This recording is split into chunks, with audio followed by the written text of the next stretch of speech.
इस वीडियो को लाइक कीजिए, अपने दोस्तों के साथ शेयर कीजिए और अगर अभी तक आपने हमारे चैनल को सब्सक्राइब नहीं किया तो इसे सब्सक्राइब कर लीजिए और साथ ही मौजूद बेल आइकन को दबा लीजिए ताकि आपको तमाम नई स्टोरीज मिलती रहे।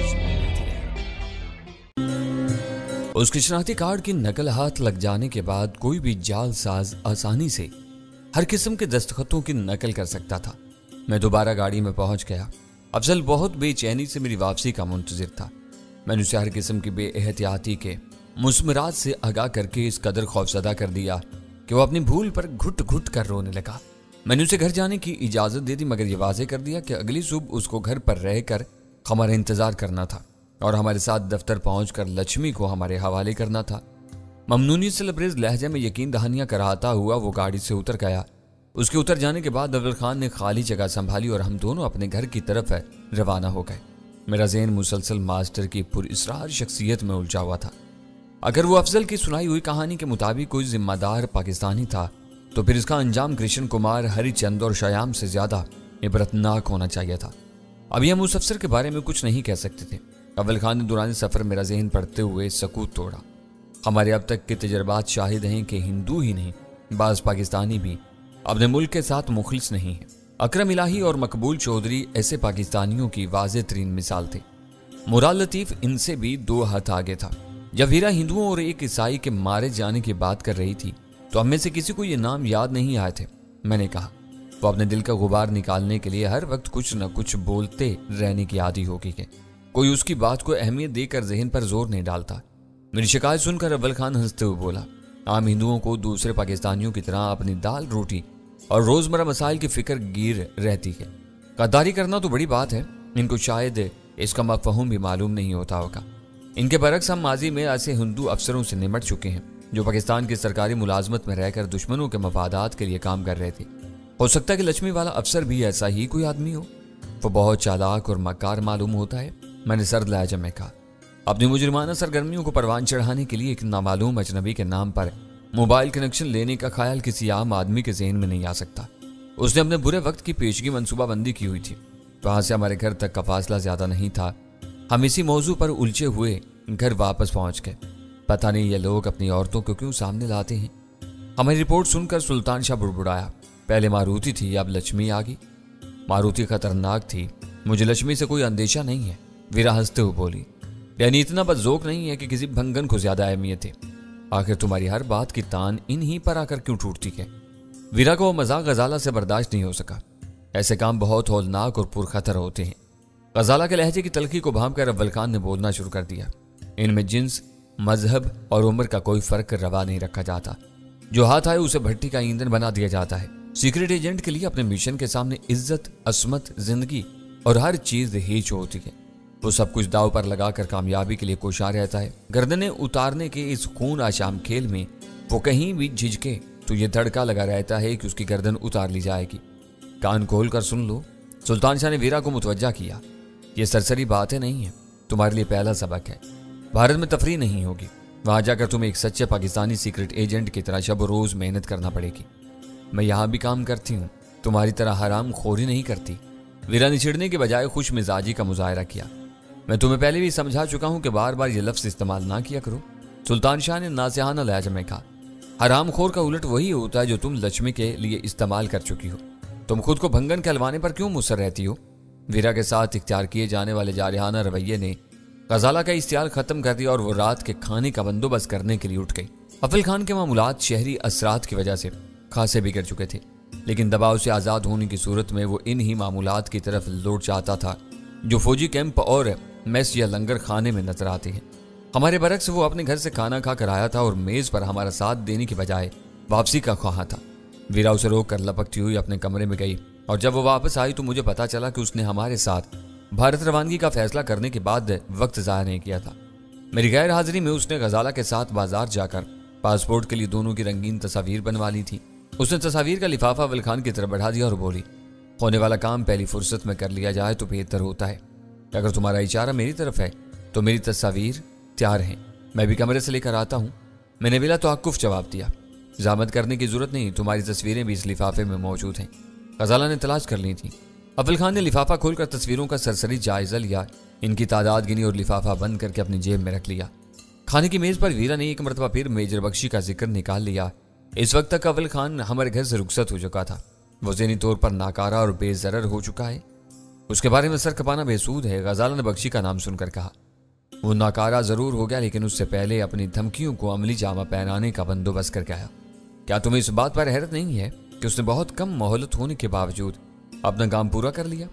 اس بارے میں اسی وقت کچھ کہا جا سکے گا جب ماسٹر کا چہرہ بے نقاب ہوگا، سلطان شاہ نے لقمہ نگل کر جواب دیا۔ جب آستین میں سانپ پل رہی ہوں تو کسی بھی وقت کچھ بھی ہو سکتا ہے۔ نقصان پہنچانے کے لیے باہر کے دشمن کو کوئی کارکردگی دکھانے کی ضرورت نہیں پڑتی۔ اس کی دھمکی کا ایک حصہ پورا ہو چکا ہے، روی مار ڈالا گیا، دوسرا حصہ باقی ہے جس کا تعلق ہمارے گھر سے تھا۔ ویرا کا لہجہ معنی خیز ہو گیا۔ جب تک ماسٹر پردے میں رہتا ہے یہ خطرہ برقرار رہے گا۔ تم ٹھیک کہہ رہی ہو، اس بار مجھے بولنا پڑا۔ ہم اس امکان سے غافل نہیں ہو سکتے۔ آثار یہ بتا رہے ہیں کہ میجر بخشی اور ماسٹر میں گہرا قریبی رابطہ تھا، مگر یہ بھی ایک حقیقت ہے کہ جیکب اور ارجن ماسٹر کے دستے بازو تھے۔ بڑے مجرم کبھی کھل کر سامنے نہیں آتے، ہمیشہ اپنے مہروں کو لڑاتے ہیں۔ وہ پٹ جائیں تو عیاری سے پسپائی اختیار کر لیتے ہیں۔ ارجن نے روی کو مارا، اب وہ خود جہنم واصل ہو چکا ہے۔ غالب امکان یہی ہے کہ ہمارا رخ نہیں کیا جائے گا۔ ویرا نے وہ ذکر چھیڑ دیا تھا۔ میں خاموشی سے اس خطرے کے بارے میں سوچتا رہا۔ اول خان کا آدمی سبز کار چھوڑ کر اپنی ڈیوٹی پر واپس آ چکا تھا۔ ان دونوں مستعد پہرےداروں کی موجودگی میں بے خوف تھا، مگر تشویش اپنی جگہ پر قرار تھی۔ میں حیران ہوں کہ آج تم نے کھانے سے پہلے خباستوں کی اماں جان سے ملاقات نہیں کی۔ سلطان شاہ نے کھانے سے فارغ ہو کر ویرا کو چھیڑا۔ کس کی اماں جان؟ ویرا نے اپنی بے دہانی سے چونک کر بے ساختہ پوچھا۔ ام الخبائث، یعنی تمہاری اسکاچ۔ میں نے ہنس کر اسے آگاہ کیا۔ میں خود بھی تمہارے معاملات میں کوئی تبدیلی محسوس کر رہا تھا۔ ام الخبائث میرے لیے نیا لفظ نہیں ہے، ویرا نے کہا۔ باہر جانے سے پہلے میں نے شراب نوشی میں کمی کا فیصلہ کیا ہے۔ تمہاری قوت ارادی ڈینی کے مقابلے میں کمزور ہے، چاہو بھی تو شراب ترک نہیں کر سکتی۔ سلطان شاہ نے تبصرہ کیا۔ تعہد دلا کر تم مجھے کسی کام پر مجبور نہیں کر سکتے۔ اپنی مرضی سے میں جب چاہوں شراب چھوڑ دوں گی۔ ہر شرابی یہی دعویٰ کرتا ہے، جب چاہتا ہے چھوڑ دیتا ہے اور چند روز بعد دوبارہ شروع کر دیتا ہے۔ سلطان شاہ نے اس کا مذاق اڑایا۔ وقت آئے گا تو تم دیکھ لو گے کہ میں دوسروں سے بہت مختلف ہوں۔ میرا مسکراتے ہوئے بولی، اسی لیے کہتی ہوں کہ ہر وقت مجھ سے نہ اڑا کرو۔ کسی دن تمہاری طرف سے دل بھر گیا تو ساری عمر میری صورت دیکھنے کے لیے ترس جاؤ گے۔ ہم لوگوں نے تمہاری ناز برداریاں کر کے تمہیں اتنا بگاڑ دیا ہے کہ اب تم کسی کے ساتھ گزارا نہیں کر سکتی۔ یہ دھمکیاں کسی اور کو دینا۔ کھانے کے بعد چائے کا دور چلا، وقت کافی ہو گیا تھا۔ صبح 8 بجے مجھے اور اول خان کو افضل کو اس کے گھر سے لینا تاکہ ہم تینوں 9 بجے تک میونسپلٹی پہنچ کر لچمی کو پکڑ سکیں۔ میرے ماں پر وہ محفل برخاست ہوگی اور سب اپنے اپنے کمروں کی طرف چل دیے۔ سلطان شاہ مذاق میں بہت پتھے کی بات کہہ گیا ہے۔ اپنی خوابگاہ کے تخلیہ میں محصور ہونے کے بعد غزالہ نے شانے پر ہاتھ رکھ کر مجھے مخاطب کیا۔ آپ نے ویرا کی جاؤ بے جان ناز برداریاں کر کے اسے اتنا بگاڑ دیا ہے کہ کبھی کبھی وہ ناقابل برداشت ہو جاتی ہے۔ مجھے معلوم ہے کہ میرے اور لچمی کے بارے میں اس کا مذاق تمہیں بہت ناگوار گزرا تھا۔ اس کو بے لگام کرنے میں تم برابر کی حصے دار ہو۔ تم نے شروع سے اس کے ساتھ ایسا مفاہمانہ رویہ رکھا ہے کہ ڈھیل ملتے ملتے وہ قابو سے باہر ہو گئی ہے۔ پتہ نہیں تم اسے اتنا کیوں دبتی ہو۔ سلطان شاہ کو دیکھو کہ وہ برابری کے ساتھ اس سے مقابلہ کرتا ہے، بلکہ اکثر اس کے سر پر سوار ہو جاتا ہے۔ میں سلطان شاہ کی وجہ سے نرمی سے کام لیتی ہوں۔ شروع میں میرے دل میں ویرا کی بہت عزت تھی۔ وہ ہماری ہم وطن ہے، نہ ہم مذہب، لیکن ہم سے زیادہ نہ صحیح تو ہم جتنی پاکستانی ضرور بن چکی ہے اور سب کچھ چھوڑ کر یہاں پڑی ہوئی ہے۔ میں سلطان شاہ کو اس کے لیے کافی سمجھتی تھی۔ اسے کسی ایسی ساتھی کی ضرورت تھی جو اس کی ہمدرد ہو اور وہ اس سے اپنے دل کی بات کر سکے۔ میں بھی جارحانہ تیور اپنا لیتی تو ابتدا میں ہمیں چھوڑ چھاڑ کر بھاگ جاتی۔ بس تو پھر مجھ سے اس کی شکایت نہ کرو، یہ کہہ کر میں بستر پر دراز ہو گیا۔ یہ سب زندگی بھر برداشت نہیں کیا جا سکتا۔ غزالہ بھی مسحری پر آ گئی۔ میرے حساب سے اسے اب تک سلطان شاہ سے شادی کر کے اعتدال پر آ جانا چاہیے تھا۔ جب تک وہ اپنا گھر نہیں بسائے گی اس کے مزاج میں ٹھہراؤ اور بردباری نہیں آ سکے گی۔ ساری امیدوں اور کوششوں کے باوجود یہ خواب شرمندہ تعبیر ہوتا ہوا نظر نہیں آتا۔ میں نے گہرا سانس لے کر کہا، وہ بہت ہی عجیب اور الجھی ہوئی عورت ہے۔ دنیا جہاں کے سارے تجربوں سے گزرنے کے باوجود خود کو اللڑ لڑکی سمجھتی ہے۔ اپنے کردار کی حد تک اس کے قول اور فعل میں بہت گہرا تضاد ہے۔ جو کہتی ہے اس پر عمل نہیں کرتی اور جو کچھ من میں ہوتا ہے اسے زبان تک نہیں آنے دیتی۔ تم نے یہ رائے کس بنا پر قائم کر لی؟ میں نے اس کے نرم بالوں سے کھیلتے ہوئے پوچھا۔ آپ کو مجھ سے زیادہ باخبر ہونا چاہیے، غزالہ نے ادا سے منہ بنا کر کہا۔ میں کئی بار اب سے کہہ چکی ہوں کہ وہ آپ کو عجیب نظروں سے دیکھتی ہے، ہر وقت آپ سے قریب رہنے کی کوشش کرتی ہے۔ اس کی یہ حرکتیں مجھے سخت ناپسند ہیں۔ اب وہ بھارت کے سفر میں بھی آپ کے سر پر سوار رہے گی۔ تم سب کچھ اپنے کانوں سے سن چکی ہو۔ اس کے جانے کی بنیادی شرط یہی ہے को हम पर बोझ नहीं बनेगी। अगर तुम उसे इसी कदर बदजन हो तो दुआ करो कि वो इस सफर में रा के किसी एजेंट का निशाना बन जाए, उसे हमेशा के लिए तुम्हारी जान छूट जाए। खजाना ने बेख्तियार मेरे होंठों पर हाथ रखकर मुझे खामोश होने पर मजबूर कर दिया और तड़प कर बोली, ऐसी बदफाल मुंह से ना निकालें। मैं उसकी बदख्वाह नहीं हूँ, सिर्फ इतना चाहती हूँ कि अपनी हद में रहा करे। हर वक्त हद से तजावुज करना अच्छा नहीं लगता। किसी भले वक्त में तुम ही ये बात उसे समझाते ना। मेरी नासहाना बातों पर वो संजीदगी से कान नहीं धरती। आप भारत के सफर की मिसाल लेने, क्या ऐसा मुमकिन होगा कि हम नई दिल्ली में काम कर रहे हों और वो मद्रास या कलकत्ते चली जाए? मुझे मालूम है कि ऐसा नहीं होगा। हम जहां भी जाएंगे वो हमारे इर्द गिर्द मंडलाती रहेगी और हमारी सरगर्मियों पर निगाह रखेगी। जब भी उसने ये महसूस किया कि हमारे सरों पर कोई खतरा मंडला रहा है तो वो अचानक दरमियान में आ कूदेगी। अच्छा हुआ कि तुमने ये बात खुलकर बयान कर दी, मैं भी इसके कान खोल दूंगा। उसने ऐसे मुरब्बियाना अंदाज में खुद को मुसल्लत करने की कोशिश की तो हमसे पहले खुद ही कोई बड़ा नुकसान उठाएगी। अब भी अगर वो अपना फैसला वापस ले ले तो हम तीनों के लिए बेहतर होगा। वो ये बात, बस अब इसका जिक्र नहीं करो। मैंने उसकी बात काट कर उसके दोनों हाथ थाम लिए। यह हमारा बिस्तर है, यहाँ हमें आपस की बातें करनी चाहिए। इसके बारे में हम सारा दिन बातें करते रहते हैं। गजाला के होठों पर जिंदगी से भरपूर मुस्कुराहट तैर गई, जिस पर अपनायत और सपुर्दगी के सिवा कुछ नहीं था। मेरे ज़हन के किसी गोशे में मास्टर की इंतकामी कार्रवाई का मामूम सा खतरा मौजूद था, लेकिन आपस की मीठी और जज्बात आफरी बातों के दौरान में गहरी नींद सो गया। इस वक्त तक गजाला पर नींद का खुमार गहरा नहीं हुआ था। अगली सुबह मैं वक्त से पहले बेदार हो गया। रात के खुशगवार लम्हात ने मेरे ज़हन से तकान के सारे असरात ज़ाहिल कर दिए थे।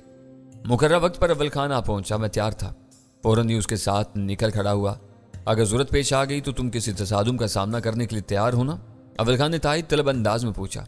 सिपाही ही हर वक्त लड़ने मरने के लिए तैयार रहता है, ये कौल तुमने मुझे सुनाया था। मैंने कहा गुड है। अव्वल खान खुश होकर बोला, मैंने जरूरी हथियार अपने साथ ले लिए हैं। आदमी के बगैर हथियार बेकार साबित होते हैं। हसन स्क्वायर का चौराहा घूमकर यूनिवर्सिटी रोड की राह इख्तियार करने के बजाय अव्वल खान गलियों में होता हुआ थोड़ी देर में अफजल के फ्लैट वाले ब्लॉक के करीब जा पहुंचा। रात के अंधेरे के मुकाबले में दिन का भरपूर उजाला ज्यादा बेरहम था। सूरज की भरपूर रोशनी ने अफजल वाले ब्लॉक के सारे ढके छुपे अय्यूब नुमाया कर दिए थे। इमारत खासी पुरानी और खस्ताहाल थी। उसके मकीन भी कुर्बो जवार के दूसरे मकानात और फ्लैटों में रहने वालों जितने खुशहाल नहीं थे, और यूं इमारत उनके दम कदम से आबाद थी। अफजल अपने दफ्तर जाने की पूरी तैयारी के साथ बाहर खड़ा हुआ था। गाड़ी रुकते ही मैंने उसे इशारा किया और वो पिछले हिस्से में सवार हो गया। अव्वल खान ने अगले मोड़ से गाड़ी मेन रोड की तरफ घुमा ली और हम तीनों म्यूनिसिपल कारपोरेशन की तरफ रवाना हो गए। तुमने अच्छी तरह सोच लिया है कि तुमने इन 2 फोटोकॉपियों के सिवा लक्ष्मी को कुछ नहीं दिया था? रास्ते में मैंने उसकी मुकर्रर तायद चाही। नहीं, कुछ नहीं दिया, ना किसी कागज पर दस्तखत किए। अगर फिर भी उसने मेरे नाम पर फोन का कनेक्शन लिया हुआ है तो उसने जालसाजी की होगी। मेरी बीवी इस वाक़े से बहुत परेशान है। लक्ष्मी को 500 की जगह 1000 रुपए लौटाने को तैयार है। लक्ष्मी बीच की औरत थी, सारा किया धरा तीसरे आदमी का है। हमारी असल लड़ाई उसी से है। भूल कर भी लक्ष्मी से फोन वाली बात ना करना।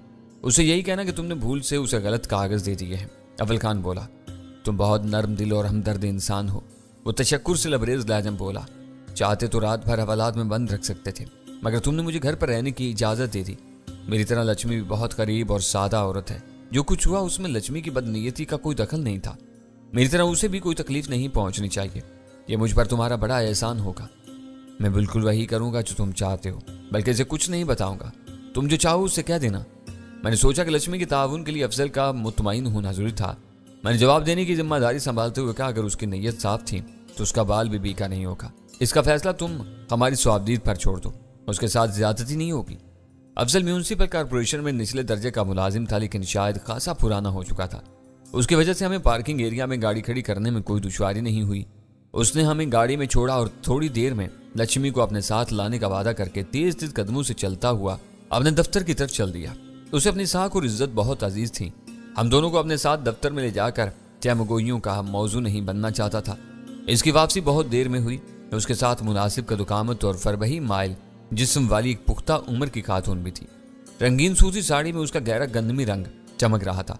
नाक नक्शे से जाहिर हो रहा था कि वो अपनी चढ़ती हुई उम्र में खासी पुरकशिश रही होगी। अफजल उसे लेकर गाड़ी की पिछली नशिस्त पर बैठ गया। ये लक्ष्मी है। कांसी की चूड़ियों की खनक में अफजल की आवाज उभरी, ये तुम्हें अपने मालिक का घर दिखा देगी। क्या तुम हमारे साथ नहीं चल रहे? अव्वल खान ने चौंक कर पूछा। मैं जाकर क्या करूंगा? अफजल की आवाज कुछ शामदाना होगी। मुझे दफ्तर से छुट्टी नहीं मिलेगी। लक्ष्मी को वहीं छोड़कर तुम वापस चले जाना। जरूरत हो तो मुझे घर या दफ्तर में पकड़ सकती हो। इस वक्त मैं तुम्हारे साथ नहीं जा सकूंगा। इस वक्त सारे इंस्पेक्टर दफ्तर आकर अपने अपने अमले की हाजिरियां जमा कराते हैं। मेरे गायब होने से दफ्तर में खासी गड़बड़ हो जाएगी। तुम्हें हमारे साथ जाने पर कोई ऐतराज तो नहीं है? अव्वल खान ने मुड़कर पूछा। मुझे तो वहीं जाना है, तुम छोड़ दोगे तो बस का किराया बच जाएगा, दूर से साहब का घर दिखा दूंगी। लक्ष्मी की रजामंदी पाकर अव्वल खान ने अफजल को वापसी की इजाजत दे दी और इंजन स्टार्ट कर लिया। बाबू क्या गड़बड़ होगी? अफजल बेचारा परेशान था और अफसोस कर रहा था कि उसने अपने दोनों कागज क्यों बेचे थे। गाड़ी म्यूनिसिपैलिटी के अहाते से बाहर निकल आने के बाद लक्ष्मी अपने तजस्सुस पर काबू नहीं रख सकी। अफजल ने तुम्हें क्या बताया है? मैंने मुड़कर टटोलने वाली नजरों से उसकी तरफ देखते हुए पूछा। बार बार गड़बड़ का जिक्र कर रहा था और कह रहा था कि 2 सरकारी अफसर मेरे साहब का घर देखना चाहते हैं ताकि अफजल के दोनों कागजों के बेचे जाने की तस्दीक कर सके। इसने बिगड़ी हुई उर्दू में बताया, मैं गवाह हूं कि अफजल ने 500 रुपए में वो कागज मेरे जरिए बेचे थे। तुम्हारे साहब का क्या नाम है? मैंने उसके सवाल का जवाब गोल करते हुए पूछा। मुझे इत्मीनान हो गया था कि अफजल ने हमारी हदायत पर अमल किया था। जोगिंदर नाम है जी उनका।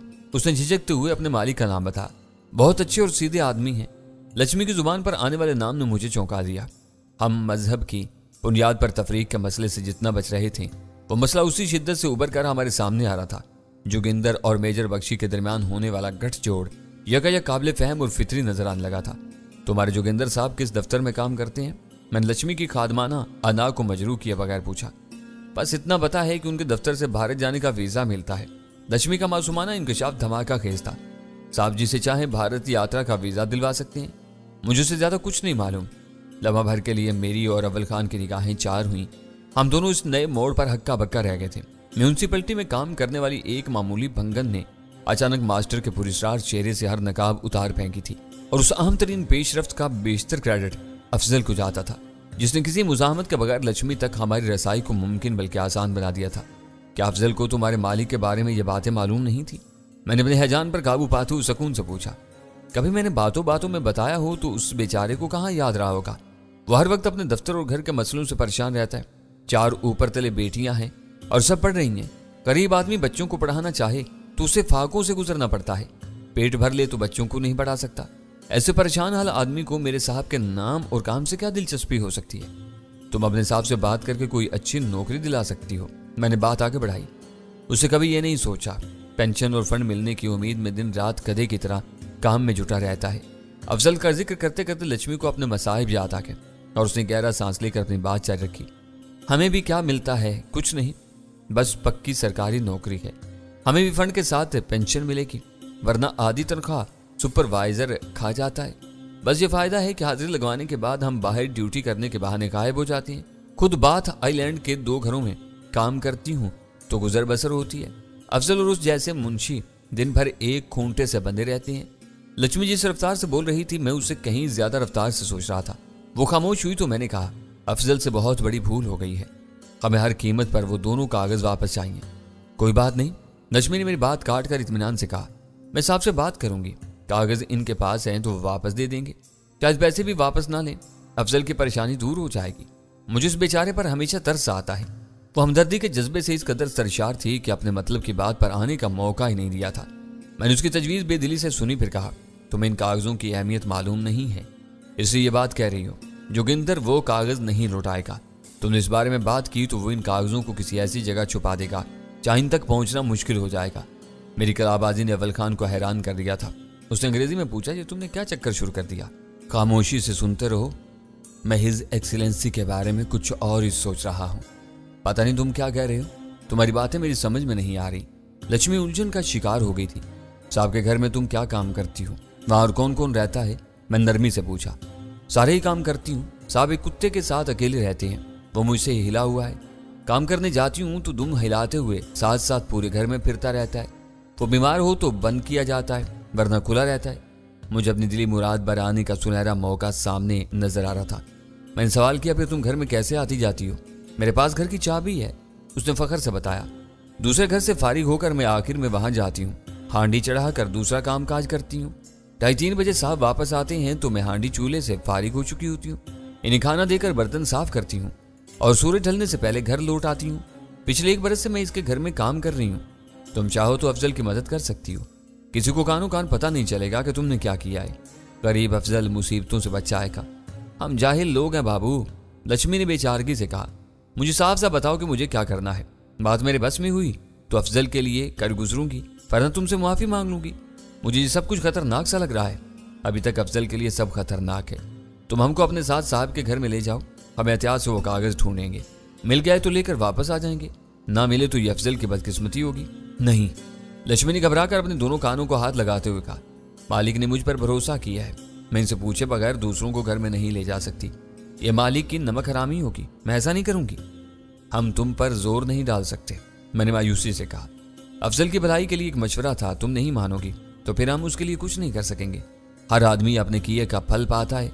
अफजल ने गलती की है तो अब वही नतीजा भुगतेगा। मैं ये भी नहीं चाहती। चंद लम्हों की खामोशी के बाद लक्ष्मी खुद कलामी के अंदाज में बुड़बुड़ाई, फिर बुलंद आवाज में पूछा, इसके साथ क्या बुरा होगा? तुम इसे पकड़ लोगे और फिर इसे सजा हो जाएगी, या इससे ज्यादा भी कुछ हो सकता है। तुम्हारी तरह हम भी बीच के आदमी हैं जो गरीब हैं और गरीबों पर तरस खाते हैं। हमें वो कागज लुटाने हैं या ऊपर वालों को सब कुछ बताना है। अफजल के साथ क्या होगा ये फैसला वो बड़े लोग करेंगे, यानी किसी को गुर्बत और मजबूरी से कोई हमदर्दी नहीं होती। तुम सच कह रहे हो, हर बड़ा आदमी मेरे साहब जैसा नहीं होता, लेकिन तुम गरीब तो नहीं लगते। इतनी अच्छी मोटर में आए हो। अपने मालिक की मदाद सराई करते करते उसका लहजा इस्तबा अमेज हो गया। तुम्हारे कपड़े भी बहुत महंगे और साफ सुथरे, गाड़ी दफ्तर की है। बड़े लोगों के पास आने जाने के लिए हमें पेट काट कर ऐसे कपड़े पहनना पड़ते हैं। मैंने मायूसी से कहा, इस भंगन के दिल में उतरने और उसकी हमदर्दियां हासिल करने के लिए जरूरी था कि हम खुद को भी उसी के दर्जे का मजलूम और बेबस शहरी साबित कर सकें। अफजल और लक्ष्मी से गुफ्तगू के बाद मैं इस फैसला कुन नतीजे पर पहुंच चुका था कि इन दोनों के दरमियान इंसानी हमदर्दी के सिवा लालच का कोई जज्बा कार फरमा नहीं था। तुमने मुझे सोच में डाल दिया है। वो फिक्रमंद हो गई। समझ में नहीं आ रहा कि मैं तुम्हें क्या जवाब दूं।